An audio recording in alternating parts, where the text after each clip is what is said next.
अस्सलाम वालेकुम everyone, welcome back to my YouTube channel. I hope आप सब खैरियत से होंगे। हम जो पोएम डिस्कस कर रहे हैं उसका नाम है the prologue to the Canterbury tales, जिसको लिखा है सर जेफरी चौसर ने।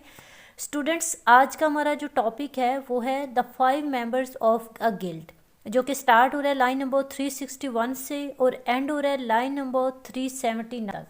जेफरी चौसर बताते हैं कि जब कैंटरबरी के सफ़र पर जा रहे थे ना, तो हमारे साथ 5 गिल्ड्स मैन भी थे। एक हार्बर्टशेयर था, एक कारपेंटर था, एक वीवर था, एक डायर था और एक टेपिस्ट्री मेकर था। स्टूडेंट्स, चौसर ने ये 5 गिल्ड्स मैन को कैंटरबरी टेल्स के अंदर इंक्लूड किया ताकि 14th सेंचुरी की राइजिंग मिडिल क्लास को और ट्रेड मैन्स को और स्किल्ड क्राफ्ट्स मैन को दिखा सके। हार्बर्टशेयर का मतलब होता है कपड़ों वाली दुकान पे जो काम करता है, यानी जेंट्स के क्लॉथ्स को सेल करता है, या आप इसको टोपी साज भी कह सकते हैं, सिलाई की छोटी छोटी चीज़ों को सेल करता है। Carpenter as you all know के बढ़ई को कहते हैं, लकड़ी का काम करने वाला। वीवर इज़ कपड़ा रंगने वाला। डायर जो है, वीवर जो है वो कपड़ा बनाने वाला, डायर जो है ये कपड़ा रंगने वाला होता है। और टेपिस्ट्री मेकर का मतलब है कि कालीन साज, यानी कपड़े पर या कालीनों पर छोटे छोटे डिज़ाइन बनाने वाला। स्टूडेंट्स, ये 5 लोग गिल्ड्स मैन थे, यानी गिल्ड के लिए काम करते थे। अब गिल्ड क्या है? medieval टाइम में क्राफ्ट्समैन और मर्चेंट्स मिलकर एक पावर के लिए काम करते थे। इन सब ने एक तरह का यूनिफॉर्म पहन रखा होता था जो इनकी यूनिटी को, इनके ब्रदरहुड को सिंबलाइज करता है। आई होप इतना ओवरव्यू काफ़ी है। अभी हम अपनी लाइन्स को स्टार्ट करते हैं ताकि हम मेंबर्स ऑफ गिल्ड के बारे में मज़ीद समझ सकें। हार्बर्टशेयर, a carpenter, a weaver, a dyer and a tapestry maker। उन 5 में एक का नाम था हार्बर्टशेयर यानी टोपी साज, एक कारपेंटर था, एक वीवर था, डायर था, एक कपड़ा बनाने वाला था और एक कपड़ा रंगने वाला था, और एक जो था ये कपड़े पे डिज़ाइनिंग करने वाला था, यानी कालीन साज था, कालीन्स पे भी डिज़ाइन बनाता था।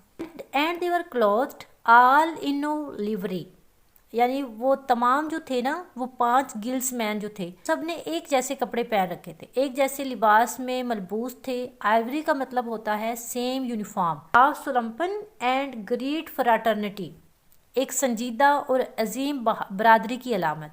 फ्राटर्निटी का मतलब है ब्रदरहुड, ठीक है। स्लम्पन का मतलब है अजीम या अहम या संजीदा। तो ये जो यूनिफॉर्म है ना उनका, ये इस लाइन के साथ कनेक्ट है, ये वाली लाइन के वो जो उन्होंने एक तरह का लिबास पहना था 5 ने, वो उनके ब्रदरहुड को और उनकी बरादरी की अलामत था, उनकी बरादरी को शो कर रहा था। Full fresh and new their gear एपिक्ट वाज, उनका लिबास खूबसूरत और नया था, बिल्कुल नया नया स्टिच हुआ था और बहुत उम्दा था। His knives were capped note with brace, उनके चाकू जो थे वो पीतल के बजाय चांदी के थे। ब्रेस का मतलब होता है पीतल। वो कहते हैं कि सभी जो उनके चाकू थे, जो उनके नाइफ्स थे ना, वो सभी बहुत अच्छे से शार्प थे और चांदी के थे, बजाय इसके कि अगर वो पीतल के हो ना तो पीतल के नहीं थे, वो चांदी के थे। But all with silver rod full clean and well, यानी सभी चांदी के थे, सिल्वर के थे सभी, ठीक है। बहुत ही सफाई और उम्दगी से बनाए गए थे। रॉड का मतलब होता है बनाना, made. Full clean and well, यानी बहुत अच्छे से, बहुत ज़्यादा सफाई के साथ, उम्दगी के साथ वो बनाए गए थे। Their girdles and their pouches every deal, उनके जो बेल्ट्स थे और उनके जो पाउचेस थे, जो उनकी थैलियाँ थी, जो उनके पास परस थे उनके, वो बहुत उम्दा थे। यहाँ पे चौसर कहते हैं कि मैं आपको बता रहा हूँ कि उनके बेल्ट्स और उनके जो पाउचेस थे ना, वो सभी बहुत उम्दा थे। हायर का यहाँ पे मतलब है देयर।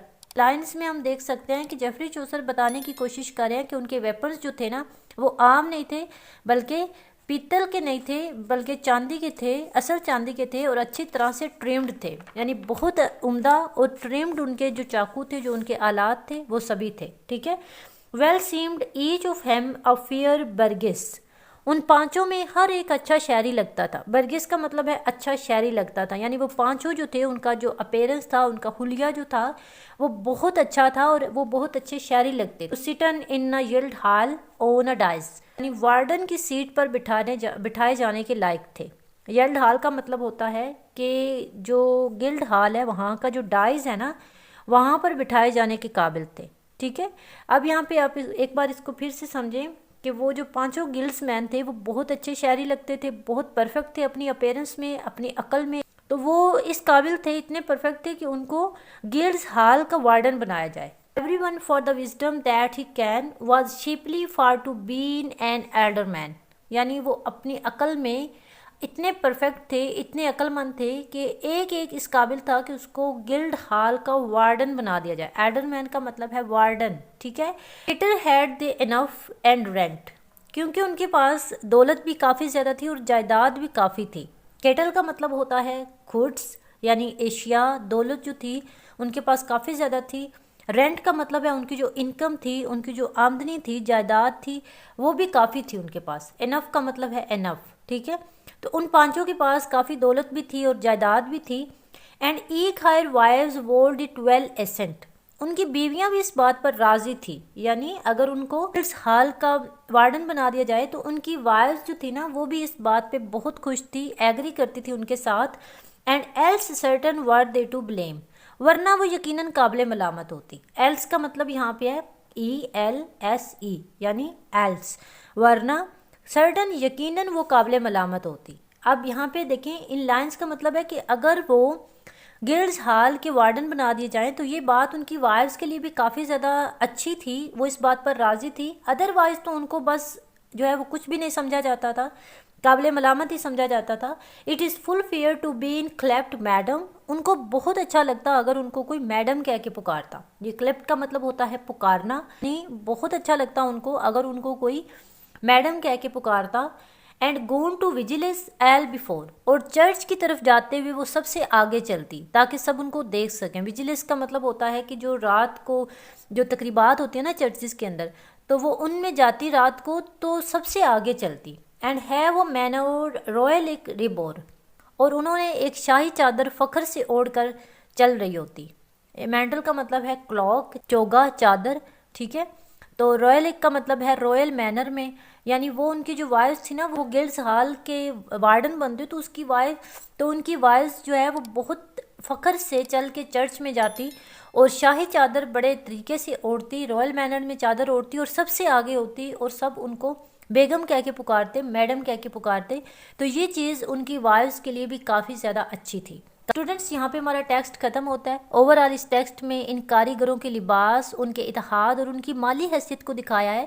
چوسر نے ان کی وزڈم اور کیپیبلٹی بتائی ہے. وہ اپنی عقل کی بنیاد پر جو ہے وہ مجلس میں گلڈز ہال میں اہم پوسٹ پر فائز ہو سکتے ہیں، ٹھیک ہے، جس سے ان کی بیویاں بھی خوش ہوں جب کوئی ان کو عزت سے بیگم کہہ کے پکارے یا میڈم کہہ کے پکارے. آئی ہوپ آپ کو آج کی ویڈیو اچھی لگی ہوگی. ویڈیو اچھی لگے تو ویڈیو کو لائک کر دیں، دوستوں کے ساتھ لازمی شیئر کر لینا.